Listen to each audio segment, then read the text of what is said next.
എല്ലാവർക്കും നമസ്കാരം. കൊമേഴ്സ് ഗൈഡിന്റെ മറ്റൊരു ഓൺലൈൻ ക്ലാസ്സിലേക്ക് എല്ലാവരെയും സ്വാഗതം ചെയ്യുന്നു. കേരള പി എസ് സിയുടെ സ്റ്റാറ്റിസ്റ്റിക്കൽ അസിസ്റ്റന്റ് ഗ്രേഡ് 2 2025 നടക്കാനിരിക്കുന്ന എക്സാമിന്റെ കൊമേഴ്സ് ഭാഗങ്ങളാണ് നമ്മൾ ഡിസ്കസ് ചെയ്തുകൊണ്ടിരിക്കുന്നത്. കൊമേഴ്സ് സിലബസിലെ ഒന്നാമത്തെ മൊഡ്യൂളിലെ 6ാമത്തെ ക്ലാസ് ആണ് ഇന്ന് നമ്മൾ എടുക്കുന്നത്. ഇന്ന് മാനേജ്മെന്റ് പ്രിൻസിപ്പിൾസിനെ കുറിച്ചാണ് നമ്മൾ ഡിസ്കസ് ചെയ്യുന്നത്. എന്താണ് മാനേജ്മെന്റ് പ്രിൻസിപ്പിൾസ്? അതായത് ഓരോ ഓർഗനൈസേഷനിലുള്ള ഓരോ ആക്ടിവിറ്റിയും എങ്ങനെ എഫക്റ്റീവായിട്ട് പ്ലാൻ ചെയ്യണം, ഓർഗനൈസ് ചെയ്യണം, ലീഡ് ചെയ്യണം, കൺട്രോൾ ചെയ്യണമെന്ന് മാനേജേഴ്സിനെ ഹെൽപ്പ് ചെയ്യുന്ന ഫണ്ടമെന്റൽ ഗൈഡ് ലൈൻസിനെയാണ് മാനേജ്മെന്റ് പ്രിൻസിപ്പിൾസ് എന്ന് പറയുന്നത്. ഓക്കെ, സിമ്പിൾ ആയിട്ട് പറയുകയാണെങ്കിൽ എങ്ങനെ മാനേജ് ചെയ്യണം എന്ന് പറയുന്ന ഗൈഡ് ലൈൻസ് ആണ് മാനേജ്മെന്റ് പ്രിൻസിപ്പിൾസ്. പല എക്സ്പേർട്ടുകളും പല type of management principles introduce ചെയ്തിട്ടുണ്ട്. അതിൽ ഏറ്റവും പ്രധാനപ്പെട്ടത് ഹെൻറി ഫയോൾ ഇൻട്രൊഡ്യൂസ് ചെയ്തിട്ടുള്ള 14 പ്രിൻസിപ്പിൾസ് ഓഫ് മാനേജ്മെന്റ് ആണ്. ഇതാണ് വൈഡ്ലി ആക്സെപ്റ്റബിൾ ആയിട്ടുള്ള മാനേജ്മെന്റ് പ്രിൻസിപ്പിൾ. ഈ പ്രിൻസിപ്പിൾസ് ആണ് നമ്മൾ ഓരോന്നായിട്ട് ഡിസ്കസ് ചെയ്യാൻ പോകുന്നത്. ആദ്യം നമ്മൾ ഡിസ്കസ് ചെയ്യുന്നത് ഡിവിഷൻ ഓഫ് വർക്ക് ആണ്. എന്താണ് ഡിവിഷൻ ഓഫ് വർക്ക്? ഓർഗനൈസേഷന്റെ എഫിഷ്യൻസിയും പ്രൊഡക്ടിവിറ്റിയും ഇംപ്രൂവ് ചെയ്യാൻ വേണ്ടിയിട്ടുള്ള ഒരു കോൺസെപ്റ്റ് ആണ് ഡിവിഷൻ ഓഫ് വർക്ക്.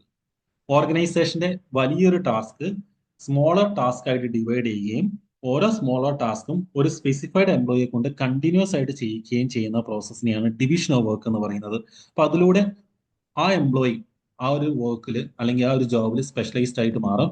ഓർഗനൈസേഷന്റെ എഫിഷ്യൻസിയും പ്രൊഡക്ടിവിറ്റിയും ഇൻക്രീസ് ചെയ്യും. അതാണ് ഒന്നാമത്തെ പ്രിൻസിപ്പിൾ. ഇനി രണ്ടാമത്തെ പ്രിൻസിപ്പിൾ ആണ് അതോറിറ്റി ആൻഡ് റെസ്പോൺസിബിലിറ്റി. എന്താണ് അതോറിറ്റി, എന്താണ് responsibility? Responsibility means the work assign to any person. ഓർഗനൈസേഷനിലുള്ള എംപ്ലോയീസിന് അസൈൻ ചെയ്ത് കൊടുത്തിട്ടുള്ള വർക്കിനെയാണ് ആ എംപ്ലോയിയുടെ റെസ്പോൺസിബിലിറ്റി എന്ന് പറയുന്നത്, അല്ലെ, ഉത്തരവാദിത്വം. ഇനി എന്താണ് authority? Authority means rights that are given to him to perform that work. അതായത് ഓരോ എംപ്ലോയിക്കും അയാളുടെ വർക്ക് പെർഫോം ചെയ്യാൻ വേണ്ടിയിട്ട് കൊടുക്കുന്ന റൈറ്റ് ആണ് അതോറിറ്റി.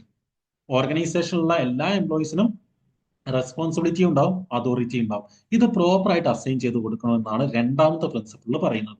ഇനി മൂന്നാമത്തെ പ്രിൻസിപ്പിൾ ആണ് ഡിസിപ്ലിൻ.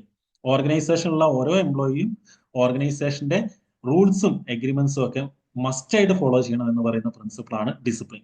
ഓക്കെ, ഇനി നാലാമത്തെ പ്രിൻസിപ്പിൾ ഇമ്പോർട്ടന്റ് ആണ്, യൂണിറ്റി ഓഫ് കമാൻഡ്. കമാൻഡിൽ യൂണിറ്റി ഉണ്ടാവണം. എന്താണ് unity of command? Each employee should receive orders from only one superior. ഓർഗനൈസേഷനിലുള്ള ഓരോ എംപ്ലോയിയും ഒരു സുപ്പീരിയർ അടുത്ത് നിന്ന് മാത്രം ഓർഡർ റിസീവ് ചെയ്യണം എന്ന് പറയുന്ന പ്രിൻസിപ്പിൾ ആണ് യൂണിറ്റി ഓഫ് കമാൻഡ്. അതിലൂടെ ഓർഗനൈസേഷനിൽ ഉണ്ടാവാൻ സാധ്യതയുള്ള കൺഫ്യൂഷൻസും കോൺഫ്ലിക്റ്റുകളും ഒരു പരിധി വരെ എന്ത് ചെയ്യാൻ പറ്റും? റെഡ്യൂസ് ചെയ്യാൻ പറ്റും. ഓക്കെ, നിങ്ങൾ ഒന്ന് ചിന്തിച്ചു നോക്കുക. ഓർഗനൈസേഷനിലുള്ള ഒരു എംപ്ലോയി ഒരുപാട് സുപ്പീരിയർ അടുത്ത് നിന്ന് ഓർഡർ റിസീവ് ചെയ്യുന്നുണ്ടെങ്കിൽ അവിടെ കൺഫ്യൂഷനും കോൺഫ്ലിക്റ്റുകളും ഉണ്ടാവും, അല്ലെ? അപ്പൊ അത് ഒഴിവാക്കാൻ വേണ്ടിയിട്ട് ഹെൻറി ഫയോൾ ഇൻട്രൊഡ്യൂസ് ചെയ്ത ഒരു പ്രിൻസിപ്പിൾ ആണ് യൂണിറ്റി ഓഫ് കമാൻഡ്. ഇങ്ങനെ ഓർഡർ ചെയ്യുമ്പോൾ അല്ലെങ്കിൽ കമാൻഡ് ചെയ്യുമ്പോൾ അത് ഒരു സ്പെസിഫൈഡ് ആയിട്ടുള്ള സുപ്പീരിയർ അടുത്ത് നിന്ന് മാത്രമാണോ. ഓക്കെ, അതാണ് യൂണിറ്റി ഓഫ് കമാൻഡ്. ഇനി ഇവിടെ നമ്മൾ മറ്റൊരു ടേം കൂടി പഠിക്കുന്നുണ്ട്, സ്പാൻ ഓഫ് കൺട്രോൾ. എന്താണ് span of control? These principle determines the number of subordinates A superior can effectively manage. അതായത് ഒരു സുപ്പീരിയർ അല്ലെങ്കിൽ ഒരു മാനേജർ എത്ര എംപ്ലോയീസിനെ എഫക്റ്റീവ് ആയിട്ട് മാനേജ് ചെയ്യാൻ പറ്റും, അതാണ് സ്പാൻ ഓഫ് കൺട്രോൾ. ഓക്കെ, ഇപ്പൊ ഒരു സിമ്പിൾ ആയിട്ട് ഒരു എക്സാമ്പിൾ പറഞ്ഞാൽ ഒരു മാനേജറുടെ കീഴിൽ മാക്സിമം അയാൾക്ക് 5 സബോർഡിനേറ്റ്സിനെയാണ് മാനേജ് ചെയ്യാൻ പറ്റുക. അപ്പം സ്പാൻ ഓഫ് കൺട്രോൾ എത്രയായിരിക്കും? 5 ആയിരിക്കും. ഓക്കെ, അപ്പൊ ഈ ഒരു കോൺസെപ്റ്റ് നിങ്ങളൊന്ന് പഠിച്ചു വെക്കാം കേട്ടോ. ഇനി അഞ്ചാമത്തെ പ്രിൻസിപ്പിൾ ആണ് unity of direction. Activities with the same objectives should have A single plan and A leader. അതായത് ഒരു സെയിം ഒബ്ജക്റ്റീവ്സിലുള്ള ആക്ടിവിറ്റീസിനൊക്കെ ഒരു സിംഗിൾ പ്ലാനും ഒരു സിംഗിൾ ലീഡറുമാണ് ഉണ്ടാവേണ്ടത് എന്ന് പറയുന്ന പ്രിൻസിപ്പിൾ ആണ് യൂണിറ്റി ഓഫ് ഡയറക്ഷൻ. മനസ്സിലാവുന്നുണ്ടല്ലോ? അതായത് ഡയറക്ഷനിൽ യൂണിറ്റി വേണം. അതിലൂടെ ഓർഗനൈസേഷന്റെ കോഓർഡിനേഷനും എഫിഷ്യൻസിയും ഇംപ്രൂവ് ചെയ്യാൻ പറ്റും എന്നാണ് ഹെൻറി ഫയോൾ പറയുന്നത്. ദെൻ അടുത്ത പ്രിൻസിപ്പിൾ ആണ് subordination of individual interest to general interest. അതായത് ഓർഗനൈസേഷന്റെ ഗോളിനാവണം ഇമ്പോർട്ടൻസ് കൊടുക്കേണ്ടത്. ഓർഗനൈസേഷനിൽ വർക്ക് ചെയ്യുന്ന ഓരോ എംപ്ലോയിക്കും ഓരോ താല്പര്യങ്ങൾ ഉണ്ടാവും. അതിനേക്കാളും ഇമ്പോർട്ടൻസ് കൊടുക്കേണ്ടത് ഓർഗനൈസേഷന്റെ ഗോളിനാണ് എന്ന് പറയുന്ന പ്രിൻസിപ്പിൾ ആണ് subordination of individual interest to general interest. ഇനി ഏഴാമത്തെ പ്രിൻസിപ്പിൾ ആണ് റെമ്യൂണറേഷൻ. എംപ്ലോയീസിന് ഫെയർ ആയിട്ടുള്ള വേജസും ഇൻസെന്റീവ്സും പ്രൊവൈഡ് ചെയ്യണം എന്ന് പറയുന്ന പ്രിൻസിപ്പിൾ ആണ് റെമ്യൂണറേഷൻ. ഓക്കെ, എംപ്ലോയീസ് എപ്പോഴും മോട്ടിവേറ്റഡ് ആയിരിക്കണം, അവർക്ക് എപ്പോഴും ജോബ് സാറ്റിസ്ഫാക്ഷൻ എൻഷുർ ചെയ്യണം എന്നതും ഇമ്പോർട്ടന്റ് ആണ് എന്ന് പറയുന്ന പ്രിൻസിപ്പിൾ ആണ് റെമ്യൂണറേഷൻ. ഇനി എട്ടാമത്തെ പ്രിൻസിപ്പിൾ ആണ് സെൻട്രലൈസേഷൻ ആൻഡ് ഡീസെൻട്രലൈസേഷൻ. എന്താണ് സെൻട്രലൈസേഷൻ, എന്താണ് ഡീസെൻട്രലൈസേഷൻ? ഓർഗനൈസേഷന്റെ decision making power top level മാനേജ്മെന്റിൽ മാത്രം കോൺസെൻട്രേറ്റ് ചെയ്യുന്നതിനെയാണ് സെൻട്രലൈസേഷൻ എന്ന് പറയുന്നത്. ഇനി എന്താണ് ഡീസെൻട്രലൈസേഷൻ? അതായത് ഓർഗനൈസേഷനിൽ ഹയർ ലെവൽ മാനേജ്മെന്റ് കുറച്ച് decision making power lower level മാനേജേഴ്സിന് അസൈൻ ചെയ്ത് കൊടുക്കും. ഇതിനെയാണ് ഡീസെൻട്രലൈസേഷൻ എന്ന് പറയുന്നത്. ഇപ്പോൾ ഓർഗനൈസേഷനിൽ ഈ രണ്ട് കോൺസെപ്റ്റും വേണം എന്ന് പറയുന്ന പ്രിൻസിപ്പിളാണ് സെൻട്രലൈസേഷൻ ആൻഡ് ഡീസെൻട്രലൈസേഷൻ. ഓക്കെ, മനസ്സിലാവുന്നുണ്ടല്ലോ. ഇപ്പോൾ ഇവിടെ വേറൊരു ടേമും കൂടി നമ്മൾ പഠിക്കുന്നുണ്ട്, ഡെലിഗേഷൻ ഓഫ് അതോറിറ്റി. എന്താണ് ഡെലിഗേഷൻ ഓഫ് അതോറിറ്റി? അതായത് ഓർഗനൈസേഷനിലെ ഒരു മാനേജർ അയാളുടെ ഒരു ഡിസിഷൻ മേക്കിംഗ് പവർ അയാളെ കീഴിൽ വർക്ക് ചെയ്യുന്ന ഒരു എംപ്ലോയിക്ക് അസൈൻ ചെയ്ത് കൊടുക്കുകയാണ്. ഇതിനെയാണ് ഡെലിഗേഷൻ ഓഫ് അതോറിറ്റി എന്ന് പറയുന്നത്. ഇയാളുടെ ഒരു റൈറ്റ് അയാളുടെ കീഴിൽ വർക്ക് ചെയ്യുന്ന ഒരു എംപ്ലോയിക്ക് അസൈൻ ചെയ്ത് കൊടുക്കുകയാണ്. അതിനെയാണ് ഡെലിഗേഷൻ ഓഫ് അതോറിറ്റി എന്ന് പറയുന്നത്.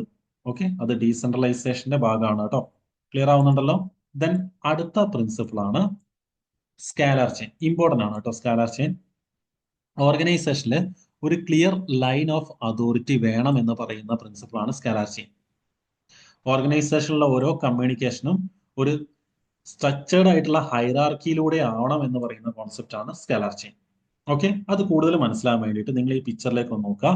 ഇവിടെ എ എന്ന് പറയുന്നത് ഏറ്റവും ഹയർ ലെവലുള്ള മാനേജറാണ്.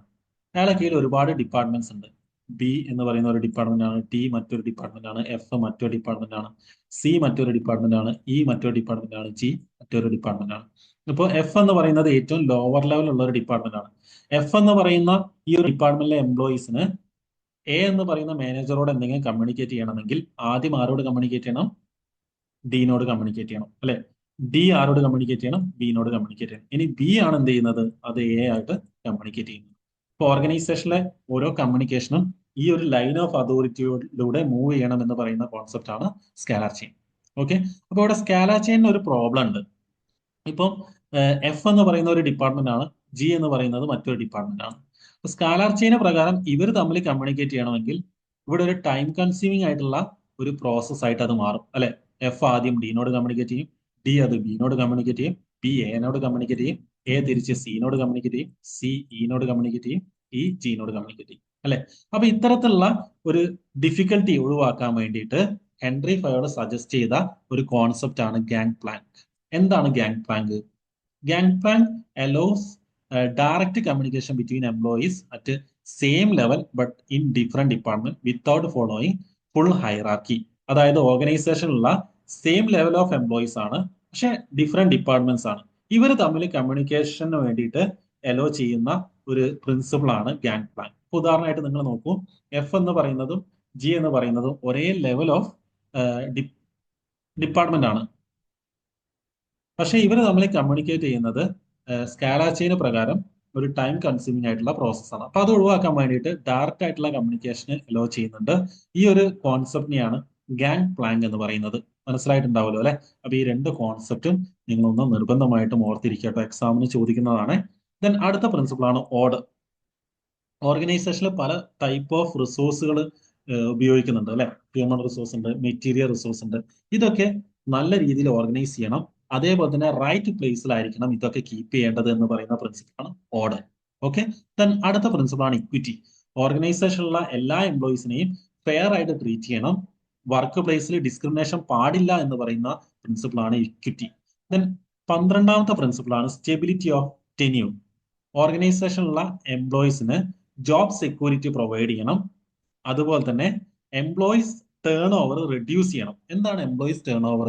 അതായത് ഓർഗനൈസേഷൻ റിസൈൻ ചെയ്തു പോകുന്ന എംപ്ലോയീസിന്റെ എണ്ണം റെഡ്യൂസ് ചെയ്യണം എന്ന് പറയുന്ന കോൺസെപ്റ്റ് ആണ് stability of tenure.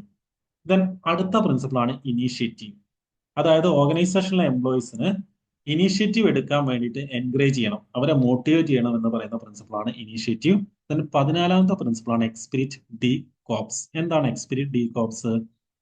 Team spirit ആണ് important.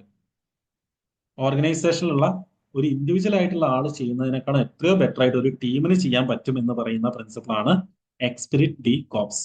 Team spirit should be encourage. ഓർഗനൈസേഷനിലെ ടീം സ്പിരിറ്റ് എന്ത് ചെയ്യണം? എൻകറേജ് ചെയ്യണം. അതിലൂടെ യൂണിറ്റിയും ഹാർമണിയും കോപ്പറേഷനും ഒക്കെ എന്ത് ചെയ്യാൻ പറ്റും? ഓർഗനൈസേഷനെ ഇംപ്രൂവ് ചെയ്യാൻ പറ്റും. ഓക്കെ, അപ്പൊ അതും ഇമ്പോർട്ടന്റ് ആണ് കേട്ടോ. ഇത്രയുമാണ് 14 principles of management introduced by Henri Fayol. ഇത് നിർബന്ധമായിട്ട് നിങ്ങൾ പഠിച്ചിരിക്കുക. എക്സാമിന് ഇതിന്ന് ഒരു ചോദ്യം എന്തായാലും ഉണ്ടാവും. ഓക്കെ. അപ്പൊ 14 പ്രിൻസിപ്പിൾസ് ഓഫ് മാനേജ്മെന്റ് ഏതൊക്കെയാണ്? ഒന്ന് ഡിവിഷൻ ഓഫ് വർക്ക്, രണ്ടാമത്തത് അതോറിറ്റി ആൻഡ് റെസ്പോൺസിബിലിറ്റി, മൂന്നാമത്തെ ഡിസിപ്ലിൻ, ദെൻ യൂണിറ്റി ഓഫ് കമാൻഡും യൂണിറ്റി ഓഫ് ഡയറക്ഷനും ഉണ്ട്. ദെൻ ആറാമത്തത് subordination of individual interest to general interest, ഏഴാമത്തത് remuneration, then centralisation and decentralisation, ഒമ്പതാമത്തെ scalar chain, 10 order, 11 equity, 12 stability of tenure, 13 initiative, 14 esprit forms. അപ്പൊ ഇത് ഒന്ന് പഠിച്ചു വെക്കാം. ഇതിൽ ഓരോ കോൺസെപ്റ്റും എന്താണ് എന്നുള്ള കാര്യം മനസ്സിലാക്കി വെക്കുക കേട്ടോ. ഇനി ഈ ഭാഗത്ത് നിന്ന് ചോദിച്ചിട്ടുള്ള കുറച്ച് MCQs നമുക്ക് ഡിസ്കസ് ചെയ്യാം. അതിൽ ആദ്യത്തെ ചോദ്യം കഴിഞ്ഞ തവണത്തെ എക്സാമിന് ചോദിച്ച ചോദ്യമാണ്. Unity of command dash. Option A implies that employees should get orders from and report to one boss. അത് എന്താണ്? യൂണിറ്റി ഓഫ് കമാൻഡിന്റെ ഒരു ഫീച്ചർ തന്നെയാണ് അല്ലെ. അതായത് എംപ്ലോയി ഒരു ബോസിന്റെ അടുത്തുനിന്ന് മാത്രം അല്ലെങ്കിൽ ഒരു സുപ്പീരിയർ അടുത്തുനിന്ന് മാത്രം ഓർഡർ റിസീവ് ചെയ്യണം, ഒരു സുപ്പീരിയറോട് മാത്രം റിപ്പോർട്ട് ചെയ്യണം. അപ്പൊ എ എന്ന് പറയുന്ന statement unity of command related ആണ്. ഇനി ബി എന്താണ്? Helps to fix the responsibility of each person in the organisation. ഓർഗനൈസേഷനിലെ ഓരോ പേഴ്സണും റെസ്പോൺസിബിലിറ്റി ഫിക്സ് ചെയ്യാൻ യൂണിറ്റി ഓഫ് കമാൻഡ് ഹെൽപ്പ് ചെയ്യുന്നുണ്ടെന്നാണ് പറയുന്നത്. അതും എന്താണ്?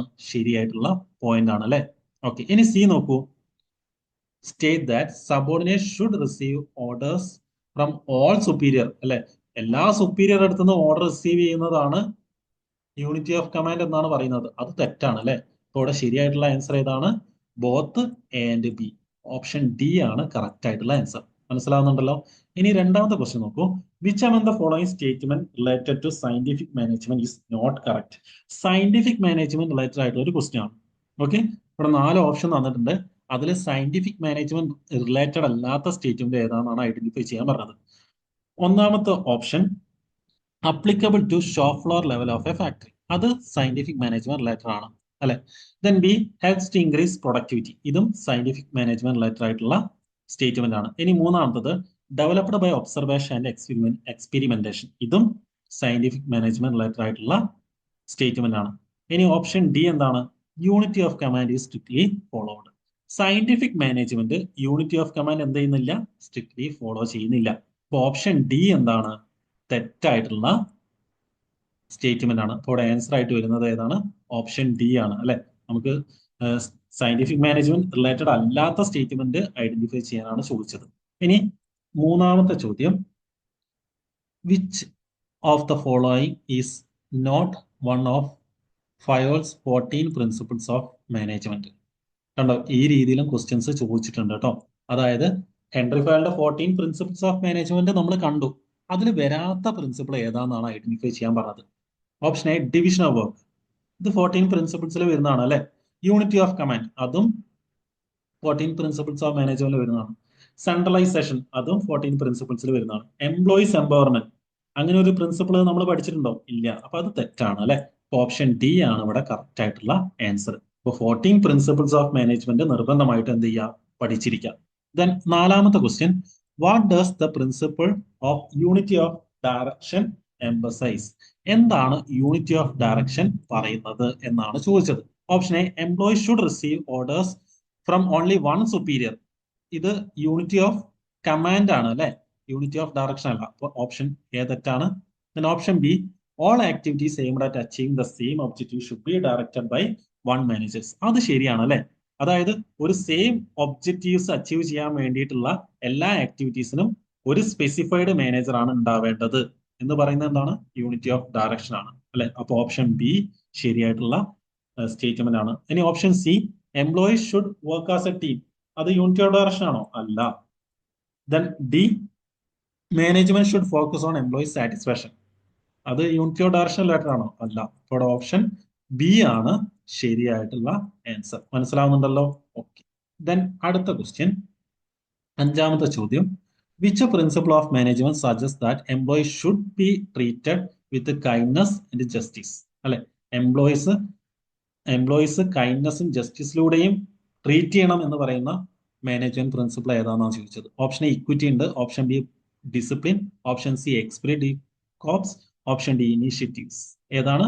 ഓപ്ഷൻ എ ആണ് അല്ലെ, ഇക്വിറ്റി ആണ് കറക്റ്റ് ആയിട്ടുള്ള ആൻസർ. ഇനി ആറാമത്തെ ചോദ്യം, what is the primary focus of scalar chain principle? നമ്മൾ എന്താണ് സ്കാലാർ ചെയിൻ എന്നുള്ളത് കണ്ടു അല്ലെ. അതിന്റെ പ്രൈമറി ഫോക്കസ് എന്താണെന്നാണ് ചോദിച്ചത്. Option A clear communication from top to bottom in the organisation. അത് ശരിയാണ് അല്ലെ. സ്കാല ചെയിൻ മെയിൻ ആയിട്ട് ഫോക്കസ് ചെയ്യുന്ന അതാണ്. അതായത് ഓർഗനൈസേഷനിൽ ഒരു ക്ലിയർ ആയിട്ടുള്ള ഒരു കമ്മ്യൂണിക്കേഷൻ ലൈൻ ഉണ്ടാവണം അല്ലെ, ലൈൻ ഓഫ് അതോറിറ്റി ഉണ്ടാവണം, ഒരു കമ്മ്യൂണിക്കേഷൻ ഫ്ലോ ചാർട്ട് ഉണ്ടാവണം എന്ന് പറയുന്നത് സ്കാല ചെയിനിലൂടെയാണ്. ഇനി ഓപ്ഷൻ ബി എന്താ പറയുന്നത്? Equal pay for equal work. Scalar chain ആണോ? അല്ല, ഇക്വിറ്റി ആണ് അല്ലെ. C encouraging team work and collaboration. അതെന്താണ്? എക്സ്പ്രി ഡീകോപ്സിന്റെ ആണ് അല്ലെ, അപ്പൊ അതുമല്ല. Then delegating authority to subordinates. ഇതെന്താണ്? ഡീസെൻട്രലൈസേഷൻ ആണ് അല്ലെ, അപ്പൊ അതുമല്ല. ഓപ്ഷൻ എ ആണ് കറക്റ്റ് ആയിട്ടുള്ള ആൻസർ. മനസ്സിലാവുന്നുണ്ടല്ലോ അല്ലെ? ഓക്കെ. ദെൻ ഇനി ഏഴാമത്തെ ചോദ്യം, what does principle of division of work aims to achieve?